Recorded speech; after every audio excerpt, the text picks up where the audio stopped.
Evora Portugal, 2nd of November 1959. Unexplained, glowing objects are seen flying over the town in broad daylight.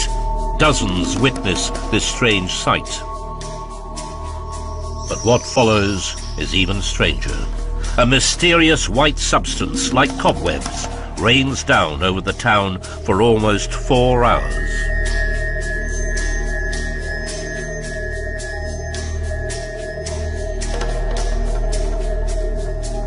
Nobody knows what this is or where it came from, only that it coincided with the appearance of unidentified flying objects. What in the hell is this? Because they looked like spiders' webs. I think people don't realise how powerful Mother Nature can be. This may be a simple case of science. Planetary science. 12 p.m. It begins another ordinary day until local headmaster Dr. Joaquim Amaral receives a warning. There is something unusual in the sky. Dr. Amaral is working at his office normally and is called suddenly because some flying object is over the city, a big object. They ran out and saw in the sky a shape, whitish blue, is the first object that crosses over a clear, very clear sky. The first object they witness is some distance away, moving slowly. Amaral took notes. The direction is from northeast to southwest direction. It's a high altitude, and what's happened is that Amaral wants to see it better. In order to get a clearer view of the object, Dr. Amaral fetches a telescope kept at the school. The teachers erect the telescope in the courtyard. José Inácio Brito, a design education teacher, is one of them. Vi uma bola brilhante, não é? Não tinha, não, o objeto em si não tinha definição, brilhava. Tinha umas zonas meio escuras, mas brilhava. Mas nada sei, não sei. The shining object passes across the town and disappears. But then another object is observed above them. Now the real drama begins, is with the second object. The second object has a particular way to fly. The second object appears just over their heads, across the sky, and when the object is about 35 degrees in angle with the horizon, they pointed the telescope over the object. The mystery object appears to be high in the sky, but they struggle to see it clearly through the telescope. Olhava para aquilo mudava, havia uma face tipo tom, né? Mas depois dava-se uns arranquezinhos, né? E a gente jogava aquilo e dizia, pá, não, estão a tocar no telescópio. Não, era aquilo que dava o toquezinho. Depois verificou-se que aquilo de facto tinha os arranques, depois parava. Né? E nessa altura viram todos, até alunos observaram aquilo.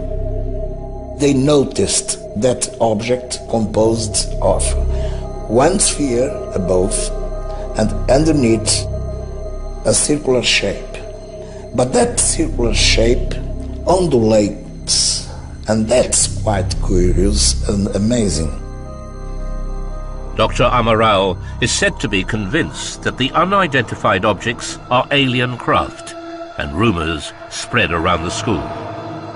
However, aviation expert Chris Yates believes there is a more down-to-earth explanation found in the military aircraft of the late 50s. The immediate post-war years gave rise to an awful lot of development in the aviation industry, both the civil side and the military side. You know, we were developing new fighter jets and long-range bombers and so on. Lots of people had been used to seeing the aircraft types of the war years, but not necessarily the aircraft types of the 1950s as they were developed into the operational types of the 1960s. If what Dr. Amaral and the teachers saw was nothing more than a military craft, does this explanation account for the way the object moved? A report made after the incident in 1959 states that it seemed to have an undulatory movement, jellyfish-like. In the top part, it possessed a very brilliant sphere that stands out from the rest.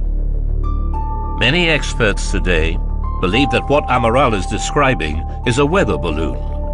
Weather balloons were very common in the 1950s, used by both the civil and military aviation industry to measure wind direction and gather scientific data.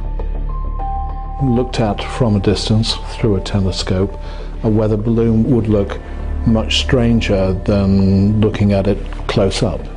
And it does undulate as it's climbing to altitude. All of these things come into the equation, and yes, very possible that we're talking about something as simple as a weather balloon. The UFO sighting at Evora would probably have been left unexplained as a series of misidentifications if it weren't for one extraordinary detail. A strange, cobweb-like substance falls from the sky, covering the school and many other parts of Evora and the surrounding region. It would remain a mystery that baffles scientists for more than half a century.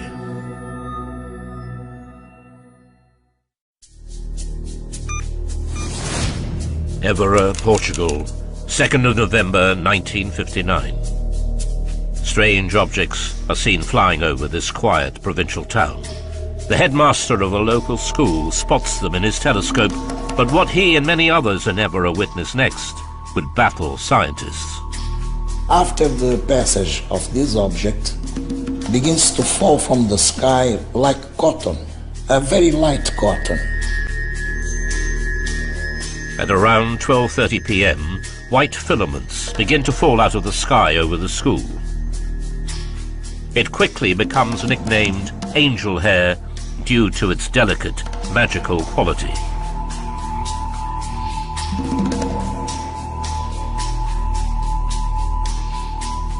Aqui é que caiu aquela. Estava aqui, estava o espaço todo aqui totalmente branco. Depois veio a rapaziada, os alunos todos caíram aqui para verem as teias de aranha. Chamavam eles, as teias, onde é que estão as teias? E cada um brincava com aquilo à sua maneira. Fatima Ernesto is a 17-year-old student at the time. Começámos a ouvir um grande burburinho. O diretor entrou na sala de aula e disse para nós, que éramos as mais velhas, sairmos. Outros estavam com medo. Entretanto, o diretor veio aflito dizer-nos para nós não levarmos as mãos nem à boca, nem ao nariz, nem aos olhos. E assim fizemos. Unknown to the teachers and students in the school, they were not the only people to experience the Angel Hair phenomenon. 100 kilometers away at an airbase called Sintra, the same white substance also falls that morning. General Tomas Conceição Silva is 25 years old at the time and vividly recalls the incident. I arrived here that morning on the 2nd of November. There were all the other pilots scattered around the place, and we were talking with each other, waiting for the aircraft to be allotted to each one. And then we looked into the sky, and there were small filaments, like spider's web, coming down, falling down from the sky. And when they got into our hands, with the warmth of the hand, they would just dissolve. We didn't understand what that was. But it wasn't just Silva who was confused. Dozens of witnesses are said to have seen the Angel Hair on the same day. Mais ou menos, né, cheia dessas teias brancas. Né? Mas deu um impacto. Muitas pessoas ficaram a pensar naquilo. Né? No café a gente ouvia falar, pá, o que olha isto de manhã, o que se deu, à volta do meio-dia, não sei o quê, e tal. What happens next is even more extraordinary.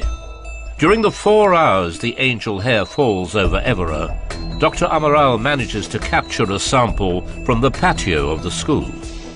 He then drives to a friend's house.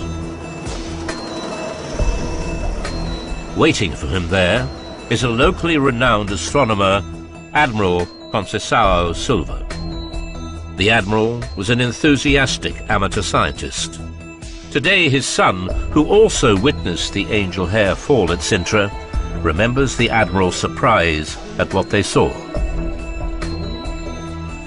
I remember the astonishment of my father and Dr. Amaral, because that was quite odd. It was nothing, no one knew what that was, what that cell was. They put that preparation under the microscope and saw this thing. It was a small cell with arms, but it was not 6 arms, either not 8 arms. 8 arms would be probably a spider. 6 would be an insect. As part of the tests on this strange creature, Amaral takes photographs of the angel hair. This is the central body, The images show something with tentacles. showing the complete central body and the tentacles. Though they were to have a shock when trying to place these between the microscope slides.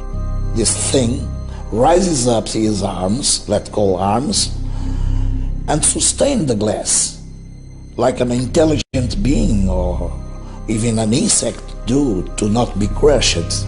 This is a living thing, is the first conclusion of Amaral at the time. So what could this living thing be? Amaral continues to examine the angel hair over the following months, hoping to answer the question. But he comes to a dead end. Tomas Conceição Silva remembers their frustration. It's very odd. Nothing that we know in Earth, in the Earth, nothing that we know so far. So at the moment we cannot explain what it is. Amaral decides to take the sample to the University of Lisbon to let them examine the angel hair and try to identify it. But even Portugal's top scientists are baffled.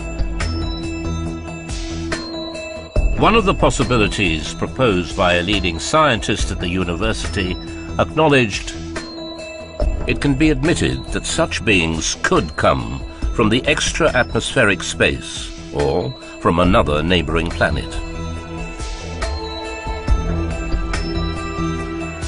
But what do modern-day scientists believe the angel hair could be? Cell biologist Francisco Carapiso thinks it may be one of the billions of tiny sea-dwelling microorganisms that live in the Atlantic Ocean. These include microscopic jellyfish larvae. Vendo as fotografias e comparando com o que nós sabemos de alguns organismos biológicos existentes, há uma grande semelhança entre o organismo que foi descrito pelo Dr. Amaral e as estruturas de medusas jovens. Não?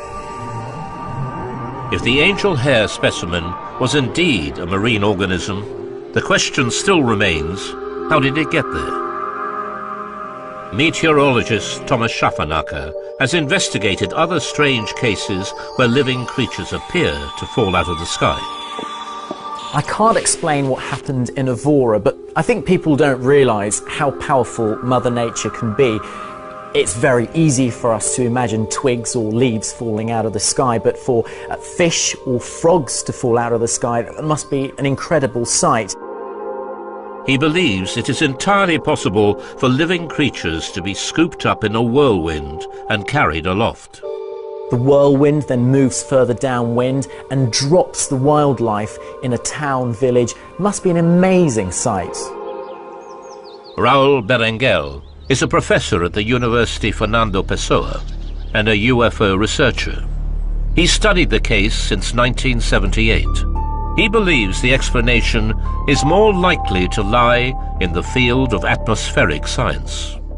We have a lack of knowledge in the planet atmospheres, let's say above the 14 kilometers to 100 kilometers.